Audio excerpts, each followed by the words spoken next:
Kita ke informasi selanjutnya, Saudara. Innalillahi wa inna ilaihi raji'un. Seorang jemaah haji embarkasi Aceh yang tergabung dalam kloter 8, Rusli Sulaiman, berusia 62 tahun wafat di Arab Saudi pada Senin 27 Mei 2025 pukul 13.30 waktu Arab Saudi atau pukul 17.30 waktu Indonesia Barat.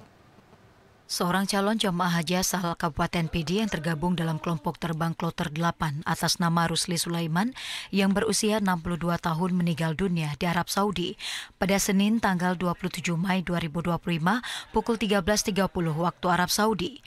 Informasi ini disampaikan Ketua Petugas Penyelenggara Ibadah Haji PPIH Embarkasi Aceh Azhari usai menerima kabar dari petugas haji kloter BTJ 08 di Arab Saudi.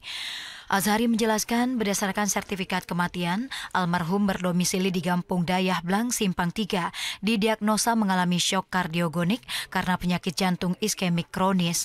Almarhum juga memiliki riwayat penyakit gula atau diabetes melitus tipe 2 dan hipertensi.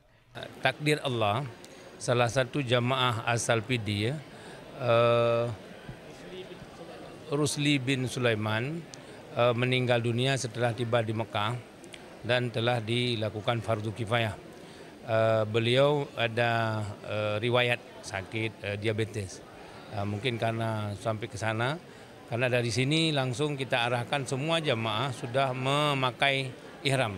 Karena kita pada gelombang kedua langsung mendarat di Jeddah, sampai di sana langsung menuju Masjidil Haram untuk melaksanakan tawaf dan sa'i untuk kegiatan ibadah umrah. Jadi mungkin ya kita sudah berusaha secara kesehatan dari sini, secara tim medis sudah memeriksa layak terbang, tapi memang takdir Allah beliau meninggal di Mekah. Untuk saat ini almarhum sudah melalui proses pengurusan jenazah di Rumah Sakit An-Nur dan disolatkan di Masjidil Haram serta dimakamkan di Arab Saudi.